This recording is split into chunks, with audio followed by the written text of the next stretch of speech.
Willow Creek Springs presents Healthy Living with your host, Joe Grumbine.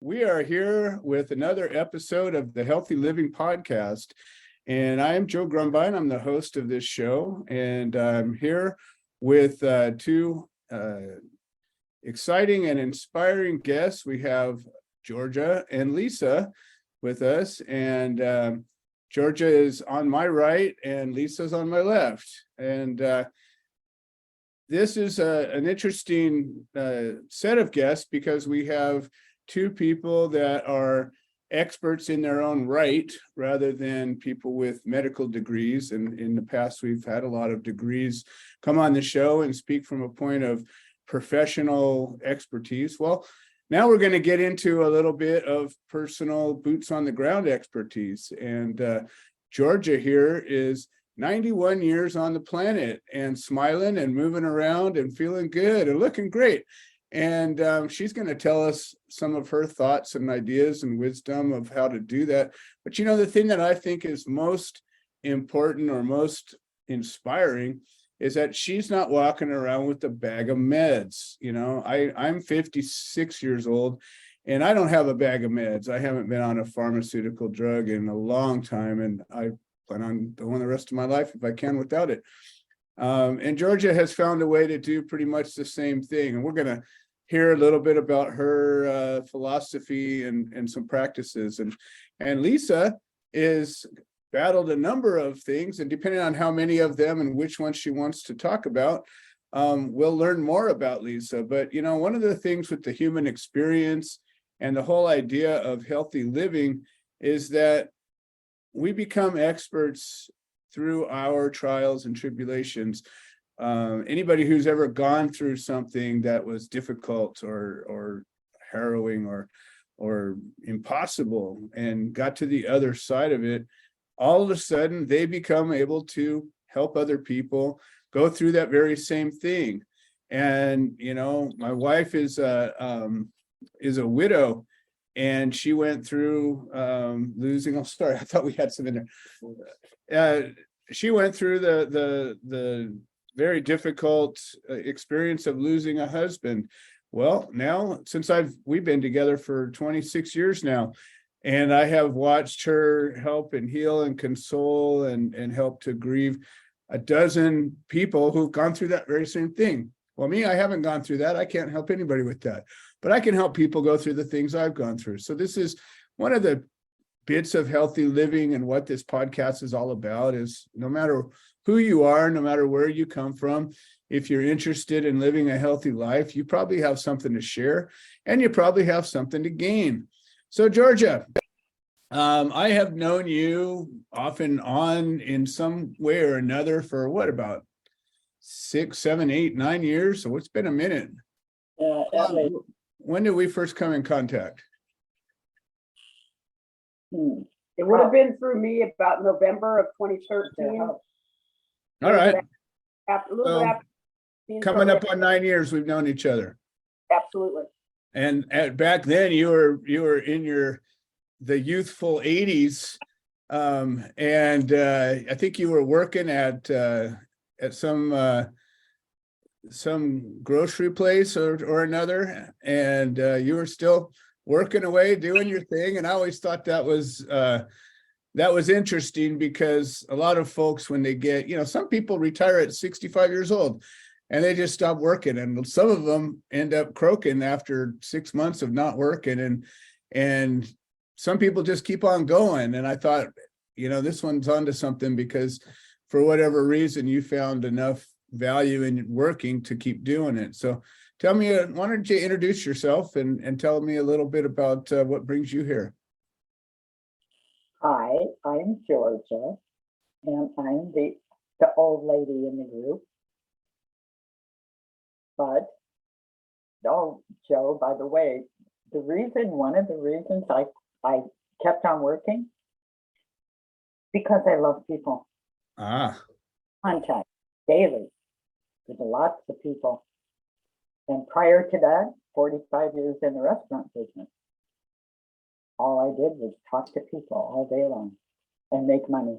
Isn't that awesome? I love it. And you know what? That's one of the things that, this initial round of guests, we're getting to know people and getting a little bit of backstory and just touching on experience. But we'll go in future episodes. We'll be going into some topics deeper, and the idea of the human condition, the human experience, the us as a social creature, the need, the importance of relationships. We'll be talking about that as a more specific topic about, human contact and how important it is to most humans. There's a handful of strange and exceptional people that could be hermits, but most people thrive on, there's a lot of science that backs it up too, that the human connection is very deeply connected to longevity. So I think you're proving that. Oh, I wasn't aware of that. Is that actually done a study on it? Oh, there's a number of studies. So that's the cool thing about this community and this podcast and the forum and the blog is, we're just getting started. I've got this crazy global experience that I'm unweaving right now so that I can weave back together and bring everybody into it. And there are a lot of this has to do with sharing our experiences of things that we suppose might be other people that would share a similar thing. And then we'll jump into, actual studies in science that are going to show or disprove some of the things that we're thinking. And so, our goal with this is to find truths, and that there aren't necessarily one truth that applies to everybody, but there are truths that in some way do apply to everybody. And I believe that the human experience, we're a complicated creature, and we're a big old chemistry set inside of a bag of skin. On one level, we're pure electricity on another level, and then we're this spirit with thoughts and ideas and emotions that we can't quantify on another level. Not yet, anyways. I'm sure one day we'll be able to put our finger on some of the things that makes us who we are. But there's something about sharing our thoughts and feelings and ideas, and even just a smile. They say there's all kinds of little sayings, right? And there's a saying about a smile. There's a saying about laughter is the best medicine, and all these different things. But that's what you're talking about is filling you up with, right? I mean, every time you had a little conversation with somebody that walked through your counter and you said a little something to, what happens, The only thing wrong is there's no such thing as a little. Right, exactly. Some of my neighbors run when they see me coming. I don't have time. I have plenty of that. Sometimes they hear about me coming and they move out a week in advance, so it's like, it's all right. Those of us that are movers and shakers, sometimes we move them to us, sometimes we move them away. That's true. I've done that with a couple of men in my life. There you go. I've done that with a lot of folks.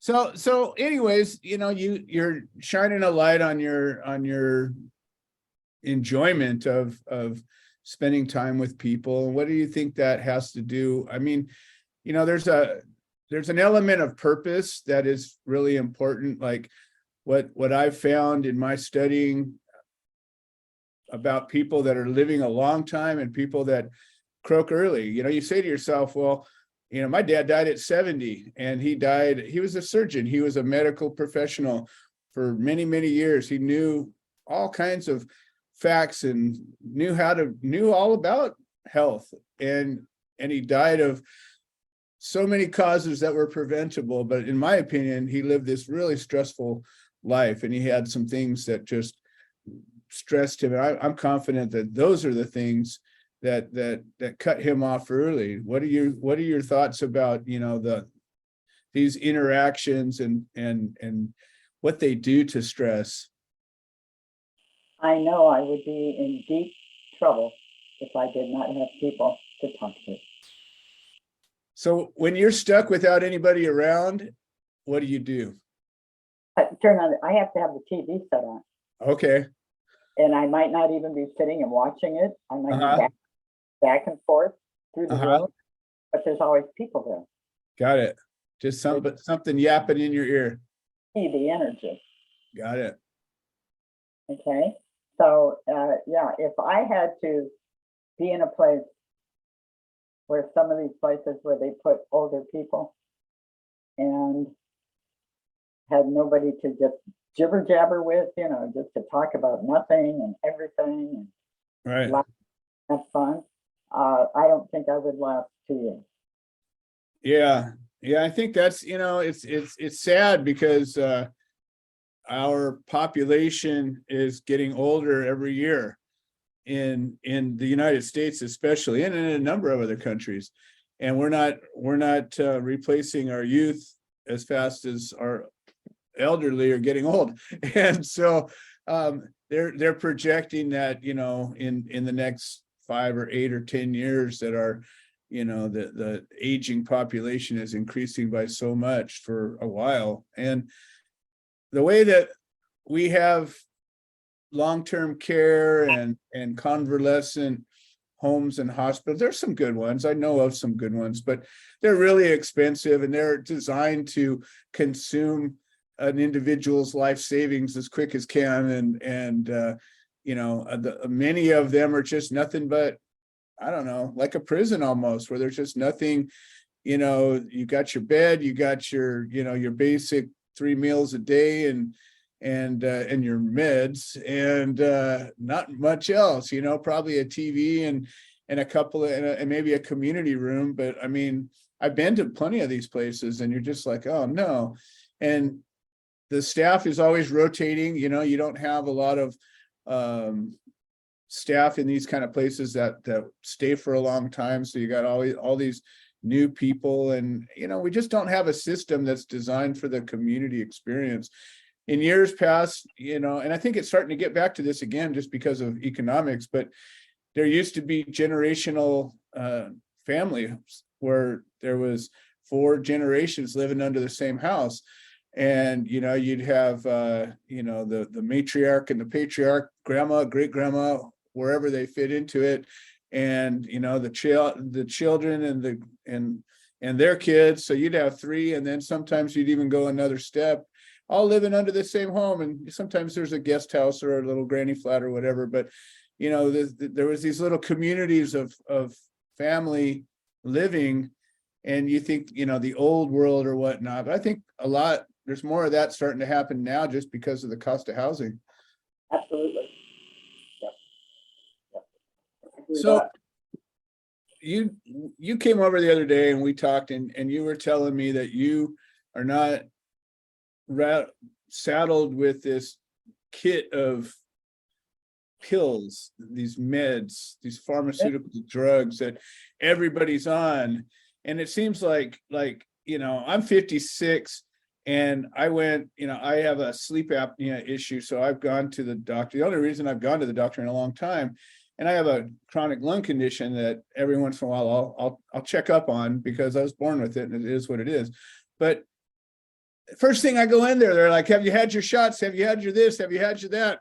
We need to do this oscopy and this, that. And I'm like, whoa, you just keep your hands off. I'm okay. Just leave me alone. And so that's my thinking is, I've been healthy for a little while. I'm going to stay that way by not hanging out in hospitals and doctors' offices.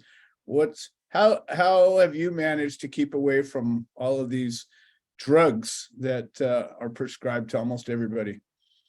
Are you speaking to me, Joe? I am. Oh, well, for a long, long time, I didn't have any need for any prescription drugs. I was very fortunate. However, at the age of around 35, I started getting interested in supplements. So I started studying them. And supplements, you're talking about vitamins and minerals and herbs and stuff, right? And I thought, wow, you can do all those things with natural things. Right. And let me tell you, the way I still feel today, when the commercial comes on for a new drug or something, Ask your doctor for blibbity blue. I will listen, and I'm waiting for it to punchline. Right, the fun part. Side effects, and at the end, they kind of pause for a second and then Right. say, and possible death. Right. That's the one, FDA approved. It's Yeah. okay, no problem, but you might die. but they always end up with that, and possible death. Right, And I thought, my death is possible anyway. I don't need right. to. Yeah, I'm not trying to increase the odds any given moment. Anyway, and when you're talking about before about family and everything, because I have a daughter in California sitting right beside me, who is an hour's drive away, so I don't see her all the time. So I live in a condo complex, and all of a sudden, 3 people sold their condos. So I had 3 empty condos. And I said, like I owned them. No, I just mean across from me, maybe 10 feet away, 10, 15 feet away. And I thought, oh, okay. All 3 condos were bought by women who were alone. And they were all over the age of 50. And I thought, perfect. I'm going to make a ladies' family. So I made it my business to make sure that each and every one of the 3 met each other and knew each other. Nice. So that because we were all women alone, in like about, it would be about 10 condos in this one section. Mm-hmm. 1, 2, 3, 4, 5 of them were women alone. Wow. So I made sure everybody knew everybody. All right. Like, you know, they Created go, your own little neighborhood watch. I need a cup of sugar, I need a cup of milk, I'm baking a cake, you know. And so it's like a big family. Nice. But he knows that everybody else is there. Right. Worked out fine. And it gives me people to talk to. Right. Absolutely. Sometimes they've got things to do and they see me coming and they duck, they go to back in. And that's all right. I told them, don't let me hold you up. Right. So I'm gonna jump in just a little bit and say that at 91, when she mentions at about 35, she started to look into supplements. She also, for a number of years when she was younger, she did smoke cigarettes, but she got herself off of them. I just quit cold turkey. She quit cold turkey, but she has this interesting way of, she just says, cold turkey, but she thought it out. And she would take a bottle of, she watched other people and she said, what do they do? So she would get a bottle of water, and instead of opening the cigarette pack and going through the lighting and all that, she'd take the bottle of water, contemplate opening it, doing the oral thing, Right. putting the cap back on. Right. The ritual. Right. And so she's intelligent enough to realize these things are going on.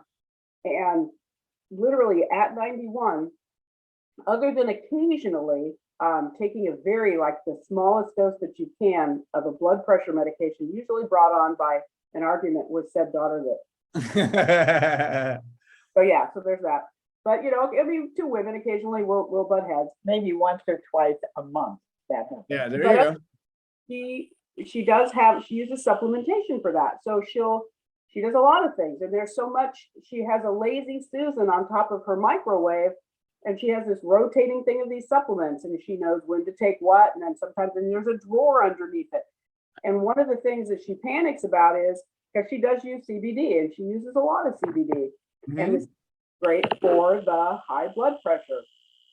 And so, and she's got a way. She's literally, she's 91 and takes no big pharma other than, like she said, an occasional, it's 2 milligrams of amlodipine, not in 25, which is the normal dose.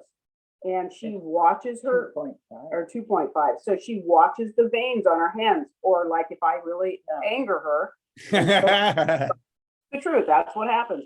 So her veins will do something, And like even this Well- morning, I have some friends that have become her friends also, just as you and your wife Liz are. This friend called her up and said, hey, my cholesterol level dropped really low, but my doctor told me I have to take this. And she goes, I know you're 91, Georgia. So what was it again that you take? So she, was talking about she takes the krill oil, and this is the company that she gets it from. Right, And, right.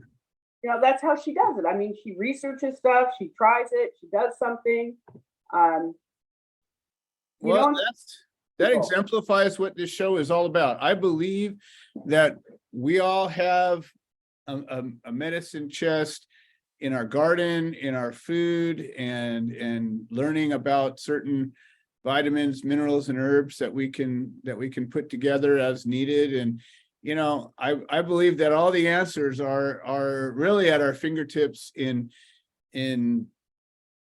pretty safe delivery systems that we can take. Now, just because something's a supplement doesn't mean you can't overdo it. And that's one of the things that's important, is just getting to know, these items. And it sounds like you're pretty methodical about it. And, sometimes people will go, well, if a little bit makes me feel good, I'm gonna go ahead and take a 10 times dose, because that'll make me feel even better. It's just an herb, or it's just a vitamin. In fact, I go the opposite way. Yeah. There's things that they say, take 3. Right. And I go, I'm not very big. I weigh 105 pounds. I don't need 3 of those capsules. So I'll start out with 1. And if it doesn't seem to help anything, then I'll do 2. But I very seldom end up with what they recommend. Yeah, and I think that that's a practice that, I've in a number of the guests that I've had on before, including physicians, we've talked about the concept of titration and getting to know your own body. Each one of us has a different system. You're told by somebody probably along the way that you're unique and special, right? And the truth is, there isn't anybody like you. And that's not just your personality and your brain, but that's your chemistry too. And so, why would anybody think that if we don't look alike, we don't act alike, our brains aren't the same, our personalities aren't the same, why in the heck would our chemistry be the same? And yet, when you go to a doctor, they pull out a checklist and they just write right off the thing, oh, she's about 120 pounds, about this age, blood pressure's this, that, okay, here's what your dose is. I'm like, whoa, and the other side of the coin is, when you used to go to a doctor way back when, they would actually say, well, try this, and then let's talk in a couple of days. Let's see how you're doing. And even with something, like probably not an antibiotic, but like any kind of pain reliever or any kind of medicine that had, a wide-ranging dose, they used to really spend a little bit of time asking you questions and having you check in a couple of days. And nowadays, it's just do what I said and take your medicine. And if you have any problems, let me know. And you got to wonder, what's the difference between it working right and having problems? There's this giant spectrum that I think probably most people are, and I'm saying that not flippantly, but I think probably most people are either over or under medicated because people aren't paying attention to themselves and doctors aren't paying attention to us. So you, as somebody who's paying attention to yourself and to these, supplements and you found a way to get to know your own body. As I've been working, I lost 50 pounds about 4 years ago, and in the process, I got to know my body. And so I know how I feel. Well, what you do is you establish a baseline, you go, this is how I normally feel. And there's a level of whatever, energy, awareness, clarity of mind, whatever. There's this baseline that you expect to operate on when you're in a reasonably healthy state. And then when something goes off of it, whether it's your vein that you notice or a twitch in your eye, or you just don't seem to have the get up and go that you normally do, or you're extra hungry or dry mouth, whatever, something, you notice it. And when we're all gunked up with, pharma drugs and crappy food, you're slogging through life anyways, and you don't really notice one thing to the next, I think. 100%. And it's true that we know for a fact, if you don't eat food, give or take 3 weeks, you're going to die. If you don't drink water, give or take 3 weeks for the food, 3 days for the water, you're going to die. So whatever you eat and drink must be extremely important. And the fact that our soils have been depleted, so we have to pay better attention to the foods that we take in as nutrition. The other big thing is, we have to be realistic about this. This is a fact, and I'm in no way a medical professional. I have no medical background. I've never been educated in it. But that being said, Western medical doctors are educated very specifically, and they very specifically leave out a very specific system. And by those doctors never being educated about that system, they are forbidden from speaking to us, their patients, about that. And from the knowledge that I have gained, what I understand this system to be is the system is totally responsible for homeostasis or cellular balance. So if I've got a car and my car is not running properly, no matter what I do to it, it's not going to use the things correctly. So it's the same thing with our bodies. If our bodies are not balanced, if they aren't able to achieve homeostasis, what's my food going to do? What's my water going to do? So first I have to realize and go back to the root, and the root is the endocannabinoid system. And that's what I'm talking about. So its sole function is homeostasis, is cellular balance. So if my body is balanced, any nutrients that I do take are going to work better. My body's going to run better. Even I'm a cancer survivor. I battled cancer twice. The first time was stage 3. The second time I like to refer to as a little tune up on that. I believe that the only reason that I needed just a tune up on it was because I did use, I used a lot of CBD, and I'm talking a lot more than most people would, about 500 milligrams a day. I believe that's what kept the cancer really small. They were surprised that it hadn't gotten a lot bigger. So I'm okay with chemotherapy. I needed it because I didn't know any about eating organically, about putting my mind in a really good spot, being peaceful and taking that calmness into myself, not getting. Except when you're fighting with mom. Yeah, exactly. Got to keep the home fires burning. But it's harder when you're close together like that. But with anything, if you take it in peacefully and don't let it aggravate your system, then the whole thing's not angry.